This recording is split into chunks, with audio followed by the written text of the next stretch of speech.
Prime Minister Starmer, if you feel so strongly about officially recognizing Palestine for statehood, why are you waiting for President Trump to leave the country? Why can't you just do it right now? And isn't there a risk in rewarding Hamas with that? Well, let me be really clear about Hamas.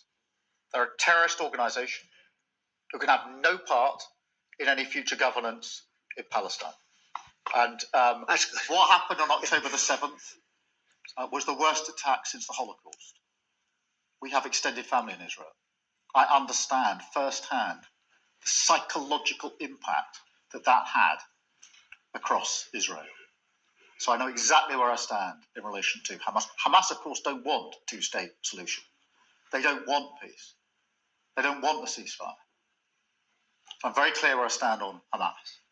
Okay. On the question of recognition, I made my position clear at the end of July as to the timing, which has got nothing to do with this state visit. And I've discussed it with the President, as you would expect amongst two leaders who respect each other and like each other and want to bring about a better solution in the best way that we can. Thank you so much. Can I go back then to Robert at ITV?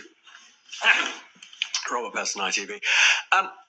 Mr. President, you alone in the whole world, have the power to persuade Prime Minister Netanyahu to stop the demolition of Gaza City, to stop the starvation of Palestine, and to stop the killing of civilians. If not now, when will you exercise that power and tell him to stop? Sure. And then for both of you all... But you do understand about October 7th. Of course, you do understand. So believe me, I understand. One of the worst days in the history of humanity. What happened, I have seen the tapes. Babies that are 4 months old, just chopped up to pieces. And you've seen the tapes and I've seen the tapes. You're a professional and so am I. And people forget about October 7th. I can't forget about it. So I want it to end, but I want the hostages back. I don't want the hostages used as human shields, which is what Hamas is threatening to do. But as soon as they're back, that's the moment you will tell Netanyahu well, to stop. It would certainly help, but I have to have the hostages back. And I don't want them back piecemeal, as I said before. I want them back. And on a separate issue, free speech, your Vice President, Vance, said that free speech is under attack in the UK. Do you agree with him? And Prime Minister, we saw the dismissal of a very well-known chat show host in America last night, Mr. Kimmel. Is free speech more under attack in Britain or America? Well, Jimmy Kimmel was fired because he had bad ratings more than anything else, and he said a horrible thing about a great gentleman known as Charlie Kirk. And Jimmy Kimmel is not a talented person. He had very bad ratings, and they should have fired him a long time ago. So, you can call that free speech or not. He was fired for lack of talent. Yeah, please go ahead. Yeah, I mean, firstly, on the question of Charlie Kirk, can I just express how shocking that is, I think, to everybody who believes in free speech and in democracy. It sent shockwaves through the world. And I know that he was a friend of the president, and I reached out straight away to the president because I understood how impactful it'd be on him and his family. And we all need to be absolutely clear about that. Whatever our political views, it is shocking and is to be condemned. On free speech, not much to add to the answer I gave earlier. This country's had free speech for a very, very long time. It is part of who we are as a country, and it is the values that we fought for. We fought for it during the Second World War alongside each other. So we need no reminding of the importance of free speech in this country. Thank you, Robert. And I go to... Now, did we just all hear that?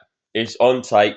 It's actually recorded. And forgive me once more for what I look like. But it's early in the morning. Other than that, Starmer, the wanker, yet again, saying free speech is something we were founded on. People died in the Second World War fighting for free speech. It's something we pride ourselves on in Britain. So why are people getting nearly 31 months or 20 months in jail for saying a comment? Starmer, you're a complete wanker, mate.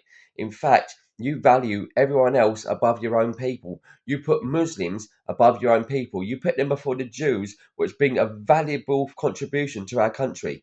You put Muslim people, radicals, flipping terrorist above your own people. You stand there next to Trump, who keeps giggling while you talk because he knows what a wanker you are. The world knows you're a wanker. Don't speak about Israel. Don't act like you're pals with Israel and Israel fucking is your friend. Me and Trump are really good friends. Trump knows you're a wanker. Trump said freely you're a wanker. He might be standing there and being political and proper right this second because he's on stage and needs to be, but he can't help but laugh still because that's how funny you are, Starmer. Not only are you funny, listen, Britain, UK, Ireland, Scotland, Wales know you're a wanker, and the rest of the world does. Why don't you do a survey and see how many millions? In fact, it's probably going to be billions of people calling you a wanker. So do the survey, get out number 10, and yeah, you're a wanker. End of. God bless everyone else, and everyone else stay safe. Take care. Look after yourselves. Starmer, you know what I think about you. Go and do one.